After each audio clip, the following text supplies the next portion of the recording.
A primeira coisa é agradecer o pastor Juanito pela parceria, pelo convite de sempre. Obrigado por tudo. Como que ele falou, a gente se conheceu em 2017, então são mais de 9 anos por aí. Então não começou hoje não. E a segunda coisa, pastor, tendo quantos minutos? Tá bom. A segunda coisa é relembrar o que aconteceu no ano passado. Eu acho que é a graça de Deus. Era a graça de Deus. Quem estava no culto, no último culto, quem estava lá? Glória a Deus! Sério? Vocês estavam? Sério? Mesmo? O pastor estava também, a irmã estava, o pastor estava também. E Deus tinha orientado para a gente sair do outro lado para vir no outro lugar onde a igreja ia ser colocada em destaque, o lugar de principal. E eu fiquei realmente espantado. Cheguei aqui, eu estava perguntando para o Natan, mas cadê a igreja? Aí eu vi a dona Thalita cantando, falei, ué, tá bem aqui. Então, a igreja se tornou bem mais visível e bem mais fácil, né, de acesso para entrar. E nós realmente louvamos a Deus por isso. E dado que o Senhor não nos orientou nesse sentido, eu queria nesta manhã, como sacerdote, fazer um ato profético. Eu creio nesse altar. Eu sei o sentido do altar no mundo espiritual. Eu sei como que a espiritualidade funciona quando se trata de ofertas e altar. Então, eu queria semear nesta obra, trazendo a minha oferta. Como o pastor falou, queria que você pregasse aqui, primeira vez. Falei, beleza. Então, sendo filho de Deus, eu queria semear na sua obra, pastor. Essa é a minha oferta para esta obra. Não é muita coisa não, tá? Mas, se eu tenho boa memória, o Pix é o Igreja VIP, né? @gmail.com.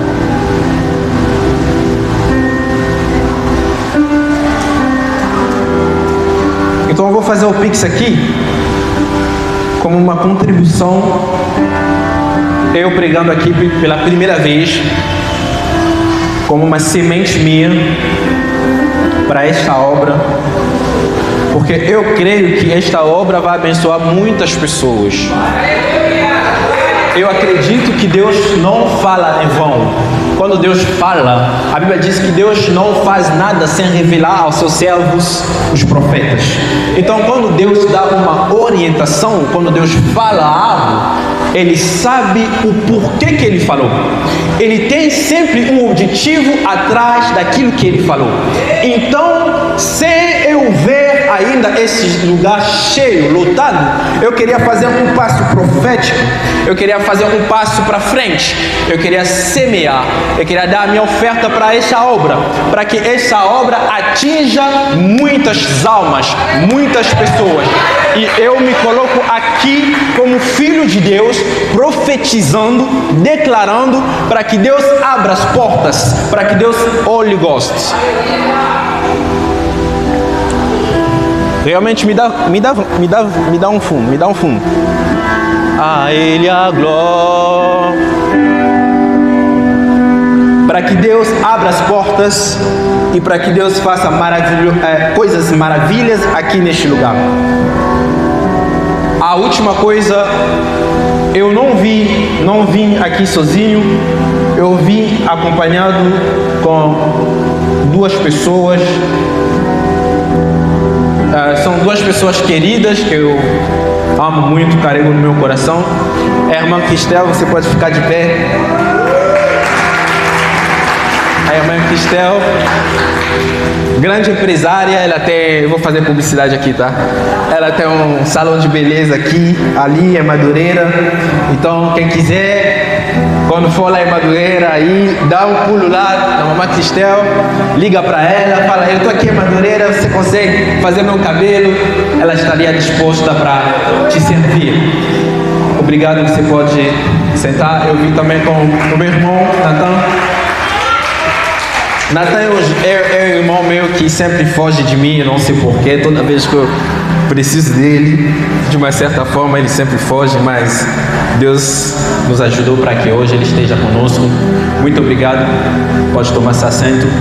Sem mais delongas, eu queria compartilhar contigo uma palavra que Deus colocou no meu coração.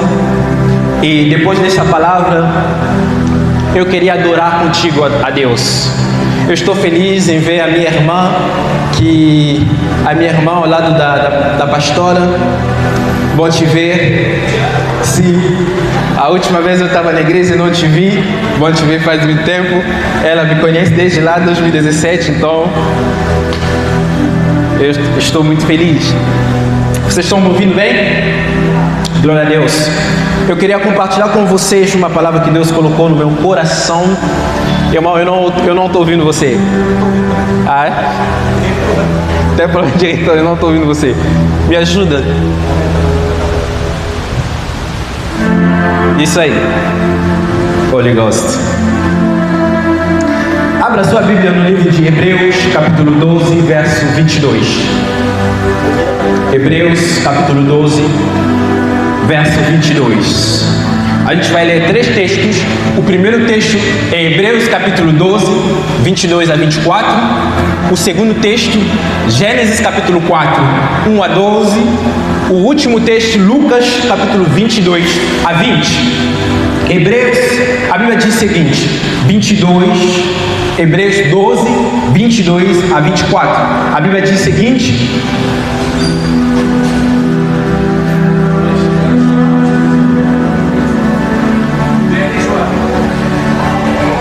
obrigado. Mas chegaste ao monte Sião e à cidade do Deus vivo, a Jerusalém celestial, aos muitos milhares de anjos. Podemos ficar de pé para orar a palavra, por favor? A Universal Assembleia e Igreja dos Primogênitos que estão inscritos nos céus, e a Deus, o juiz de todos, e aos espíritos dos justos aperfeiçoados. E esse versículo que me interessa: e a Jesus, o mediador de uma nova aliança, e ao sangue da aspersão, que fala melhor do que o sangue de Abel. Gênesis capítulo 4, verso 1 até 12. Vocês podem sentar. Gênesis 4, 1 até 12. Gênesis 4, 1 até 12. Gênesis 4, 1 até 12. Holy Ghost.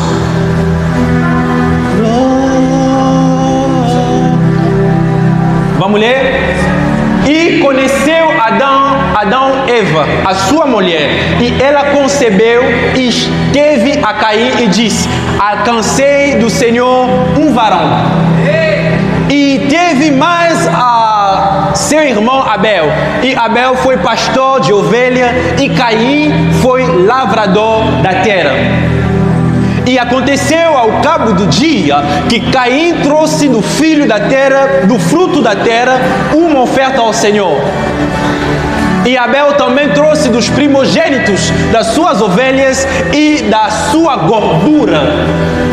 E atentou ao Senhor para Abel e para a sua oferta.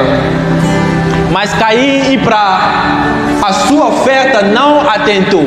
E irou-se Caim fortemente e esse português é muito forte. Que versão é essa? Sociedade Bíblica do Brasil. Meu Deus do céu. Eu vou ler com a minha versão. Meu Deus do céu. Deus me livre. Esse português, nossa. Nossa.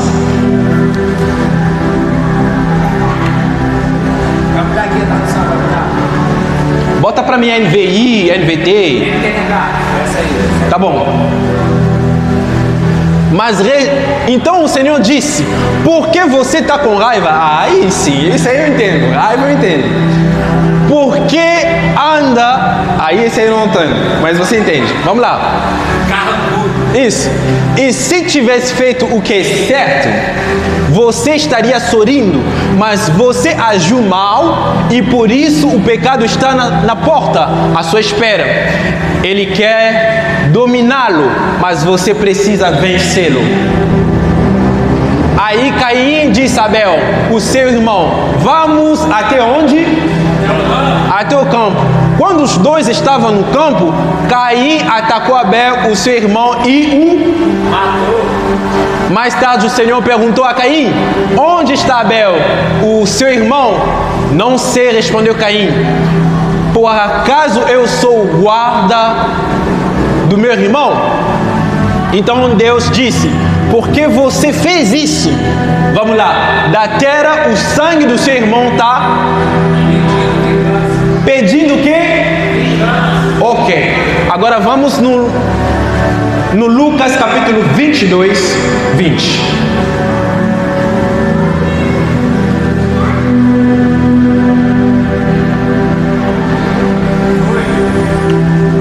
Depois do jantar, do mesmo modo deu a eles o cálice de vinho, dizendo: este cálice é a nova aliança feita por Deus com seu povo, a aliança que é garantida pelo meu derramado em favor de... Vamos repetir isso aí. A aliança que é garantida pelo meu derramado em favor de... Glória a Deus. Então, meu amado, com esses 3 textos, eu estou trazendo para você um tema desta noite, que é a voz do sangue. Fala para seu irmão que está no seu lado: a voz do sangue. Quem acompanhou melhor comigo essa leitura já está entendendo do que... Reduz um pouquinho, por favor. Já está entendendo comigo aonde eu quero chegar. Sobre o que se trata? Se trata de quê? Nos 3 textos onde a gente leu, os textos estão relatando acerca de um sangue, mas um sangue que tem uma voz. Ou melhor, 2 sangues que têm vozes. E o que me espanta, pastor, é que o autor do livro de Hebreu, ele faz uma comparação. Ele coloca do lado 2 pessoas. Então, ele vê a história bíblica ao longo das épocas. Ele olha na história do derramamento do sangue, desde o sangue do Abel até Zacarias. A gente até pode ir mais longe, até no Novo Testamento, o sangue do discípulo Estevão, que também foi derramado de uma certa maneira, que foi morto. Mas esse autor, ele destaca só 2 pessoas. A primeira pessoa é o Abel e a segunda é... Vocês estão comigo? E a segunda é Jesus Cristo. Pastor, você não responde porque você fecha. Vamos na igreja. A primeira pessoa é... e a segunda pessoa é... Então o autor do Hebreus traz aqui 2 pessoas, 2 figuras. Ele traz de um lado Abel e a segunda pessoa é Jesus Cristo. Ele faz trazendo essas 2 pessoas que atuavam em diferentes épocas. Abel estava no Antigo Testamento, mas Jesus veio para inaugurar a nova aliança. Alguém está me entendendo? Ele não para por aí, mas ele diz o seguinte: o sangue do Jesus fala melhor do que o sangue de... Então, o que me chamou a atenção são da forma que esse texto, ou essa parte do texto foi estruturada. A Bíblia diz o seguinte, que ele fala que o sangue faz o quê? Fala. Agora presta atenção, eu estou te levando em um lugar até onde a gente vai chegar para você entender. Se alguma coisa está falando, significa que aquela coisa está emitindo o quê? Um som. Então, tudo aquele que emite um som de uma certa maneira tem uma voz. Concorda ou não concorda comigo? Ou seja, o sangue que fala tem uma voz. O sangue de Jesus fala melhor do que o sangue do Abel. Significa que tendo a voz, os dois sangues estão falando algo. Mas eles estão falando o quê? O que esses dois sangues estão falando?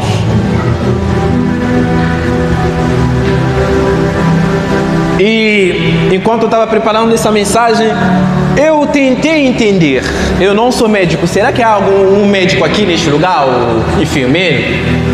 Beleza, então eu posso falar bobagem aqui. Eu não sou médico, tá? Mas então pastor, eu tentei entender o que significa o sangue. O que é o sangue? Literalmente falando, eu fui no dicionário, peguei o meu dicionário para entender, porque eu tenho sangue. Quando eu vou no hospital, eu dou meu braço, a enfermeira aí pega meu sangue, beleza, eu sei que é o sangue, mas o que é realmente um sangue? Aí o dicionário me ajudou. O sangue é simplesmente um líquido biológico vital que circula no corpo humano. Então você tem dentro a gente, eu e você, pelo amor de Deus, eu também sou humano, tá? Eu e você, a gente tem um líquido vital, biológico, que circula nos nossos corpos. E este líquido é o sangue. E esse sangue é composto por quatro coisas aqui que eu peguei, que é o plasma, que tem um papel... Meu irmão, me ajuda. Hoje eu estou contigo. Me ajuda. Vamos lá contigo. Holy Ghost. Então, esse sangue é composto pelo plasma, pelo glóbulo vermelho, branco e plaquetas. Enfim, eu não vou entrar muito em detalhe, porque realmente eu não também falava do sangue, mas quando eu entrei um pouco, falei, caraca, Deus é tão bom assim, tão inteligente, bota 4 coisas que faz, que tem papéis diferentes. O dicionário me falou que a plaqueta, por exemplo, facilita a coagulação do sangue. O glóbulo branco, por exemplo, ajuda o corpo, o nosso organismo a se defender. E o glóbulo vermelho carrega o oxigênio no nosso corpo. E o plasma é o elemento nutritivo que dá vida às células. Meu Deus do céu, que inteligência! E tudo isso Deus colocou dentro de um líquido chamado sangue. Agora, qual a perspectiva bíblica? Qual é o pensamento divino acerca do sangue? Alguém está me entendendo? Será que alguém está perdido? Ninguém está perdido. Eu posso continuar? Ok. Então, qual é a perspectiva bíblica? Quando você abre a sua Bíblia, o que a Bíblia diz acerca do sangue? Qual o pensamento da Bíblia? O que Deus pensa acerca do sangue? É aí que Gênesis capítulo 9, a partir do verso 4, que nos responde. A Bíblia diz o seguinte: depois do dilúvio, Deus, quando Ele mandou dilúvio na terra, Ele falou agora para Noé, em Gênesis 9, falou para Noé, Ele fez uma aliança com Noé. Falou para Noé, agora que você saiu do barco grande aqui, com a sua família, com toda a galera aí,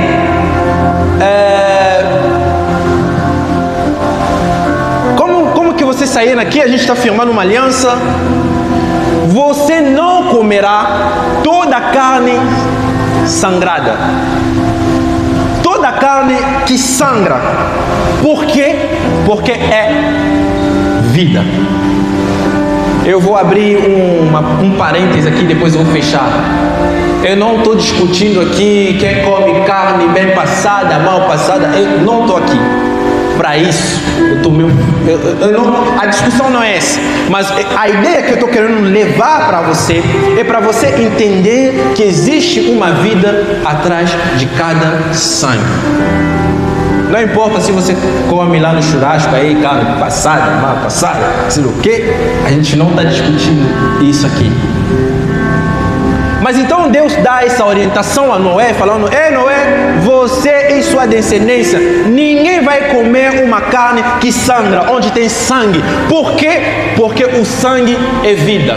E quando Deus avança com os povos de Israel, ele chega em Levíticos 17, ele fala o seguinte, ele diz: ei gente, pois a vida da carne está no sangue. Levítico capítulo 17, verso 11. A vida da carne está no sangue. Eu o dei a vocês para vocês fazerem propiciação. Alguém está me entendendo? Para vocês fazerem propiciação, o sangue que faz propiciação pela vida.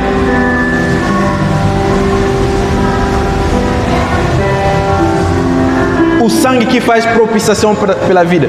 Esse termo tão difícil para pronunciar, o que significa, meu irmão? Propiciação é simplesmente um ato de você se tornar favorável a um ser divino, sacrificando algo. Na Bíblia você vai encontrar a palavra propiciação ou expiação. Essas duas palavras. Então Deus está falando o seguinte: olha, se você pecou, se meu olhar não está sendo favorável perante a você, então eu te recomendo a você derramar sangue para você se tornar o que? Favorável. E quando você olha a antiga aliança, o Velho Testamento, você enxerga que toda vez que o povo pecava, o povo de Israel pecava, Deus mandava assim: pega o animal, pega a água, coloca no altar, sacrifica e deixa correr o sangue. E não come todas as partes também. Então, no pensamento divino, na perspectiva bíblica, o sangue é o que? É a vida. Ou seja, esses dois sangues que estão clamando, o sangue que fala melhor é uma vida que está falando, mas está falando o quê? O que o sangue de Abel está falando? E o que o sangue de Jesus está falando? Aí, em Gênesis capítulo 4, a Bíblia diz que Adão conheceu Eva e teve um filho, Caim. Depois ele gerou um segundo filho, Abel. E a Bíblia diz que os dois filhos, um fazia algo que o outro não fazia. Ou seja, um era pastor das ovelhas e o outro era agricultor. Os dois trabalhos que eram preponderantes lá na época. Hoje a gente tem economista, a gente tem médico, a gente tem... Mas lá antigamente a gente tinha pastores, agricultores. E esses dois rapazes, um apacentava as ovelhas e o outro agricultura. E a Bíblia diz que chegou um dia onde Abel se levantou, fez uma oferta a Deus, trouxe algo para Deus. A coisa mais interessante é que eu estou pensando exatamente aqui no altar. Primeira coisa, quem ensinou a Caim e Abel a fazer oferta a Deus?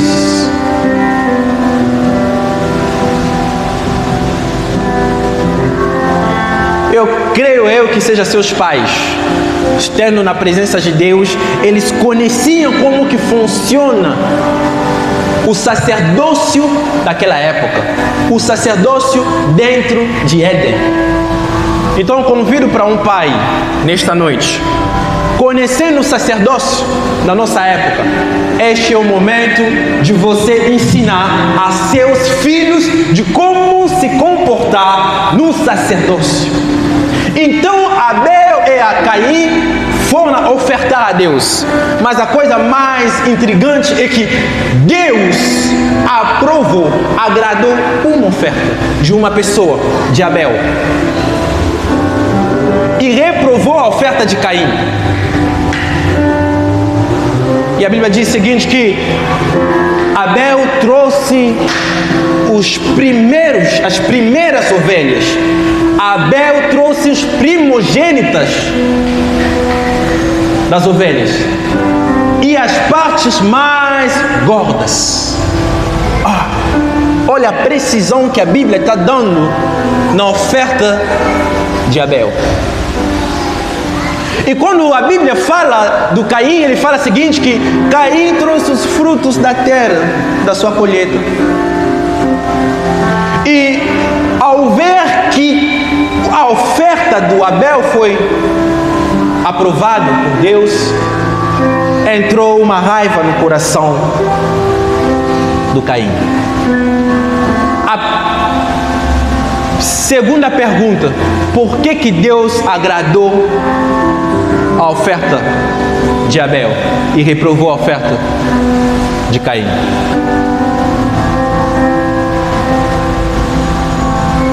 Hebreus 11, capítulo 4, a Bíblia diz que Abel, pela fé, ofereceu algo superior. Pela fé, ele ofereceu algo superior. Pela fé. Abel tinha uma fé e ele ofereceu uma coisa superior. Beleza, até aqui tudo bem. Mas eu voltei de novo em Gênesis 4. Eu fiquei lendo Gênesis 4. Eu falei, tem alguma coisa que eu não estou pegando aqui? O que está acontecendo? A Bíblia me dá um detalhe muito importante. A Bíblia diz o seguinte, que Abel deu os primogênitas. Irmão, aonde você quer me levar? Eu só quero te levar, eu só quero te dizer que a oferta do Abel era uma oferta alinhada à vontade de Deus. Você não entendeu, porque se você tivesse entendido, você ia me dar a glória a Deus. A oferta do Abel tem características semelhantes para a oferta para a propiciação. Quem lê a Bíblia sabe daquilo que eu estou falando. A Bíblia diz o seguinte, toda vez que o povo pecava, este povo precisava pegar o quê? O primogênito dos animais. Agora, a lei veio depois do Abel ter sido morto. Quem falou para Abel? Quando você for ofertar para Deus, dá o primogênito. Não dá qualquer rebanho, não. Não dá qualquer ovelha, não. Quem falou para Abel? Mas a Bíblia diz o seguinte, a Bíblia sublinha, diz o seguinte, que Abel deu os primogênitas e as partes mais gordas. Amados, igreja, eu gostaria de te convidar nesta noite, que a sua oferta não seja uma oferta como qualquer uma. Abel não deu uma oferta como qualquer uma a Deus. Abel deu uma oferta essencial, alinhada à vontade de Deus. Abel tinha um passo à frente. A oferta do Abel espelhava o que havia de vir. Que a sua oferta seja direcionada por Deus. Eu estou orando nesta noite, que a sua oferta nesta igreja, ou seja aonde que for, que a sua oferta seja uma oferta inspirada por Deus. Não dá qualquer coisa não a Deus. Oh my God. Não dá qualquer coisa a Deus. E isso que Caim fez. Ele deu qualquer coisa, qualquer fruto. E a Bíblia diz em Hebreus que Abel deu sacrifícios superiores.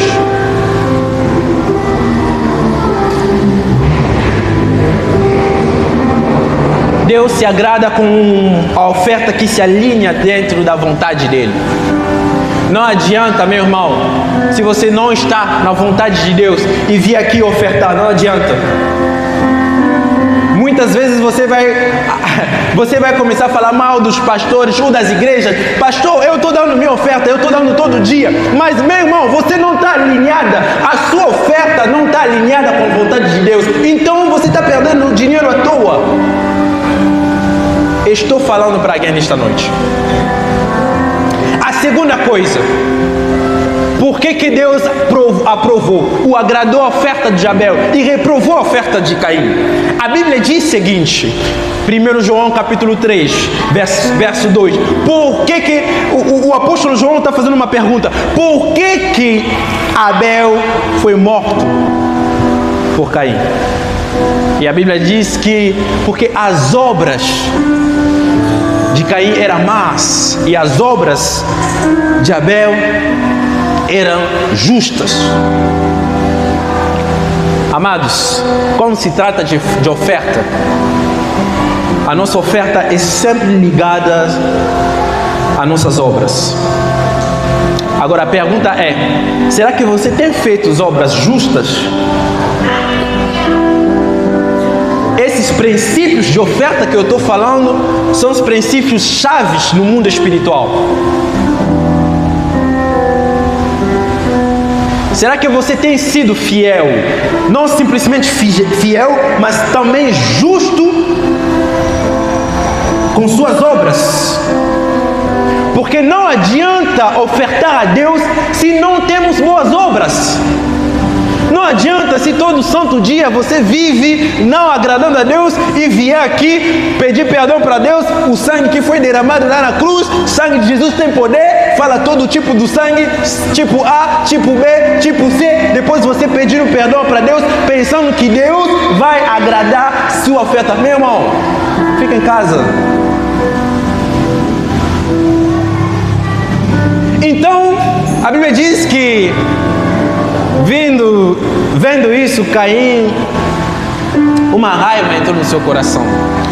E Deus, que vê além daquilo que a gente vê aqui, Ele vê mais longe possível. Ele falou, meu filho, o pecado está batendo na sua porta. Caim falou, o quê? Deus falou, olha seu rosto. Impressionante, né, pastor? Por que Deus não falou, olha a sua mão que deu, mas olha seu rosto? Porque o rosto é o reflexo do coração. O rosto reflete o coração. O que o coração premedita vai aparecer no seu rosto. Por exemplo, esse cara aqui está apaixonado. Olha o rosto dele. Tá ou não tá? É fato. O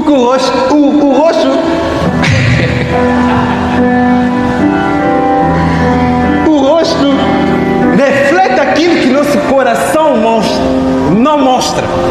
Então Deus viu no rosto do Caim, ei, meu irmão, aqui tem uma raiva aqui, o seu coração está falando, o seu coração não está bom não. Cada oferta que nós damos ao Senhor reflete nosso coração. Então, meu irmão, eu te convido a sempre preparar seu coração quando for dar uma oferta a Deus. Quando você for depositar, dar o seu dízimo a Deus, prepara seu coração, por favor, para que a sua oferta seja uma oferta agradável a Deus. Eu estou te dando algumas chaves aqui. Então Caim falou, Deus, nada disso não, pai. Isso aí, meu irmão.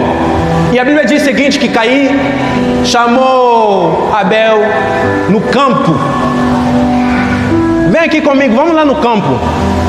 E chegou no campo, a Bíblia diz que Caim atacou Abel.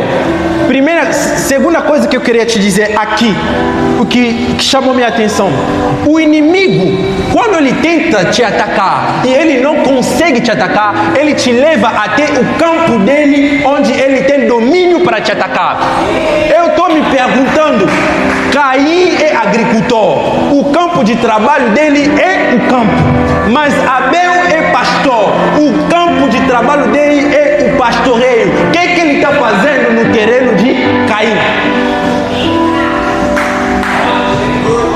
Amado, há muitas vezes o diabo tentou te atacar, mas ele não conseguiu porque você não está no campo dele. Ele não conseguiu porque você não está no mundo.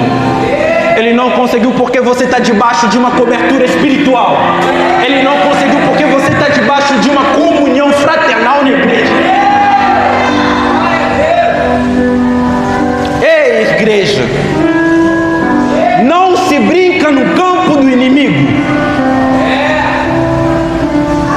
Caim conhecia o campo dele, sendo agricultor, e conhecia o campo dele, e chamou Abel: Abel, vamos lá no campo, a gente vai colher alguns frutos aí. Chegando lá, a Bíblia diz que ele atacou seu irmão e matou Abel. Matou. Cansado? Vamos lá, prega comigo. Aleluia. Ele matou o irmão e o sangue foi derramado. E veio Deus falando: ei, Caim, cadê seu sangue? Cadê seu irmão? Cadê seu irmão? Pergunta para o irmão que está do seu lado: cadê seu irmão? Minha irmã, cadê as meninas? Cadê as Brendas? Brenda, né? Cadê? Pergunta, cadê seu irmão? Às vezes o comportamento do Caim entrou dentro da igreja de tal forma que a igreja começou a matar os irmãos.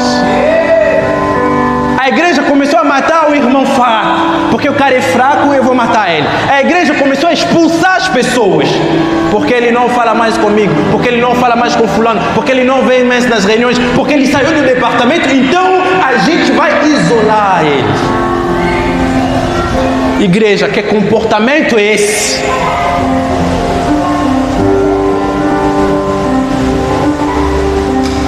E a Bíblia diz que o sangue foi derramado e aquele sangue começou a clamar.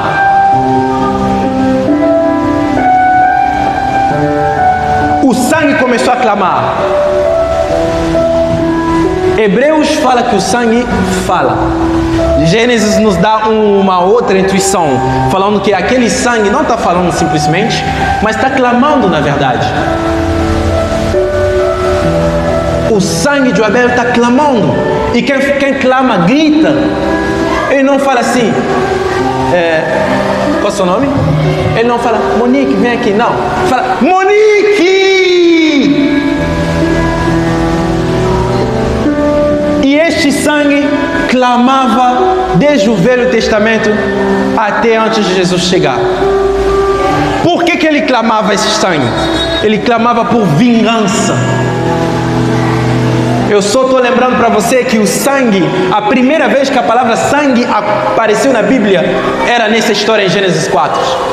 Ainda que alguns teólogos falam que, beleza, a primeira vez que a palavra apareceu em Gênesis 4, mas a primeira vez que o sangue foi derramado foi em Gênesis 3, quando Deus matou animais para fazer roupa para Adão e Eva.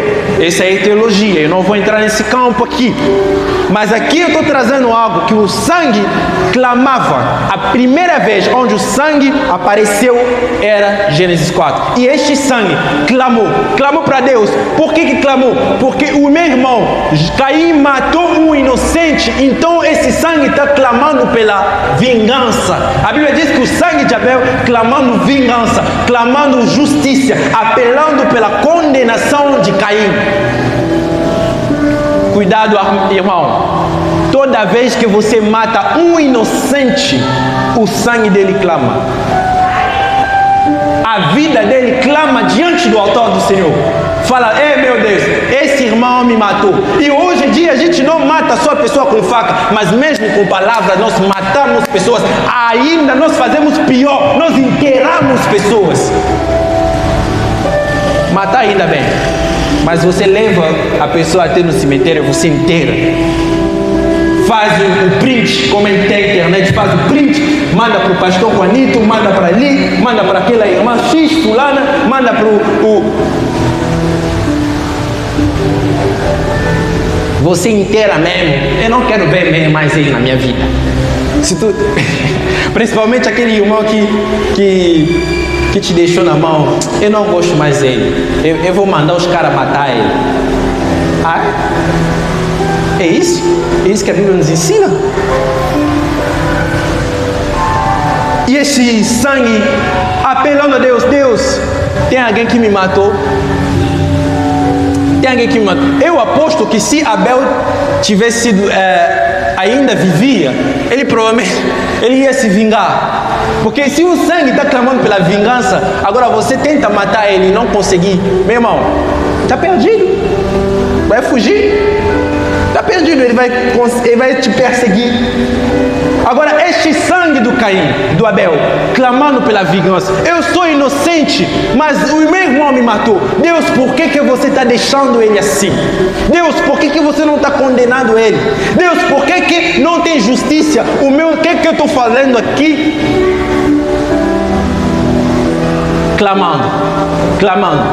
Clamou em Gênesis, clamou em Números, Deuteronômios, continuou clamando, Miquel, Zacarias, continuou clamando. Chegou no Evangelho, aparece um homem, Jesus. E a Bíblia diz que, eu amo a forma que o hebreu está estruturando essa parte. Esse texto, ele fala o seguinte: Jesus Cristo, o mediador da nova aliança e o sangue da aspersão. Ele começa por Jesus, o mediador e a nova aliança. Depois ele coloca o sangue, porque não existe aliança sem sangue. Não existe aliança sem sacrifício. Você quer fazer uma aliança com Deus? Faz um sacrifício.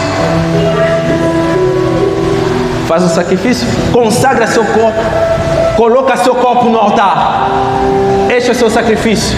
Digno, agradável. Que é de você um culto agradável a Deus. E a Bíblia diz que Jesus, o mediador da nova aliança, e o sangue da aspersão. O sangue da aspersão. A boa notícia é que o que eu trouxe para vocês e eu, que nós estamos debaixo de uma aliança fundamentada por algo sólido. Você não me entendeu? Nós estamos debaixo de uma aliança fundamentada por algo sólido. E esta coisa sólida é o sangue de Jesus. O sangue do Cordeiro. O sangue daquele que nunca pecou. O sangue do justo. Aquele sangue de Jesus Cristo que inaugurou a nova aliança, aonde eu e você estamos firmados. Aonde eu e você nós acreditamos. A gente não acredita a um sangue de um animal qualquer, mas a gente acredita a um sangue de Jesus Cristo que morreu na cruz e ressuscitou. E um dia ele voltará para buscar a sua igreja. O sangue de Jesus Cristo, o sangue daquele que nunca pecou, o sangue do mediador. E com este sangue, a Bíblia diz que levaram Jesus à cruz, ele foi crucificado. E toda vez que dava um soco para ele, colocava uma coroa de espinho, toda vez que o sangue derramava, toda vez que o sangue caía na terra, era uma aliança que estava sendo estabelecida. E Jesus estabeleceu aquela aliança aonde eu e você nós estamos, aonde eu e você nós acreditamos. Ele pegou seu sangue, morreu por nós na cruz, inocente, justo como Abel, inocente, e ele foi até o Pai. Chegou também no Pai, no trono da graça. Fala: Pai, ele vem com sangue, apresentando o sangue dele. Ao mesmo tempo, o pecado também vem. O pecado vem falando: olha Deus, a humanidade pecou, mata eles, condena, eu quero vingança, eles pecaram contra a lei. E o sangue de Jesus vem, ele fala outra coisa, fala: Pai, justificação, Pai, reconciliação, Pai, perdoa, Pai, misericórdia. Então, irmão, o que o sangue de Jesus fala? O sangue de Jesus, diante do trono da graça, diante de Deus, ele fala pelo perdão dos nossos pecados, ele fala pela misericórdia, ele fala pela santificação dos povos de Deus. Ele fala pela reconciliação dos filhos de Deus com o Pai, pois Jesus Cristo é o mediador entre Deus e nós. Jesus nos reconciliou com o Pai pelo sangue. Jesus nos trouxe de volta na posição que nós tínhamos. O sangue que você sempre fala, sangue de Jesus tem poder. Aí você faz seguinte: este sangue tem mais do que você fala de poder. Este sangue é aquele sangue que te santifica, eu e você. Este sangue é aquele sangue que fala, onde o pecado fala, esse aí abortou, ele abortou aí em 2025. Mas Jesus fala, filha, eu não te condeno, eu te dou uma segunda chance. Hoje eu te apresento um sangue que fala melhor do que o sangue de Abel. Enquanto o sangue de Abel grita, clama pela vingança, Jesus, pelo seu sangue, ele entra no santo dos santos, ele fala, Pai, perdoa, Pai, misericórdia, Pai, por favor, não mate ele, Pai, dá uma segunda chance. Então é este sangue que eu te apresento, um sangue que dá segunda chance. O sangue que faz calar todas as outras vozes, a voz da vingança, a voz da culpa. Meu irmão, você não tem mais culpa. Provavelmente alguém está aqui, está se culpando de alguma coisa que ele tem feito há 2 anos, 4 anos, 5 anos atrás. Mas hoje Deus me mandou te dizer que a voz da culpa vai ser calada nesta noite. A única voz que tem que ser ouvida é a voz da misericórdia, a voz do perdão. Deus te perdoa. Deus, o que eu falei? Deus já te perdoou. Você não tem mais culpa. Aquela voz que sempre sobe no seu coração, no seu ouvido, falando, você, pessoa ruim, você mata, você fala. Deus, pelo sangue de Jesus, nos santificou e nos reconciliou de Deus. Então, meu irmão, a voz da culpa é revogada, a voz da vingança é revogada. O diabo não tem mais motivo para te trazer, te levar dentro do juiz Deus para falar, Deus, mata ele. Ele pecou contra a lei, ele não tem mais esse motivo, porque ao seu lado você tem um advogado que vem com a graça, que vem com o sangue dele e fala, ei Deus, se o pecado falou X, eu falo o seguinte, olha a graça que eu trouxe, olha, eu morri por ele, eu não sou Abel, eu sou inocente, eu reconheço, mas Abel clama pela vingança, eu mesmo inocente, eu clamo pela salvação de seu filho. Deus, Jesus, clama pela tua salvação. Jesus clama pela sua salvação. Provavelmente hoje você está se perguntando, Pai, em 2015 eu tinha feito isso. Vira e mexe, os pastores pregam, os pastores falam, mas aquele ato volta no meu coração. O diabo muitas vezes coloca os mensagens da culpa na nossa mente para nos culpar, para nos falar, ei, você é condenado. Mas eu vim te dizer que Jesus te libertou, Deus não te condena mais. A graça foi feita e a graça foi dada para que nós sejamos salvos. Fecha teus olhos, por favor. Podemos ficar de pé. Este sangue que nós clamamos é o sangue de Jesus Cristo. E este sangue que nós queremos adorar. Eu não sei como que você recebeu essa mensagem. O sangue de Jesus. Eu quero adorar contigo. E você que ainda se sente culpado de algo, e você que ainda tem pensamentos invasivos, você que ainda pensa que Deus nunca vai me perdoar, eu queria que você colocasse sua mão direita no seu coração. A gente vai orar por você.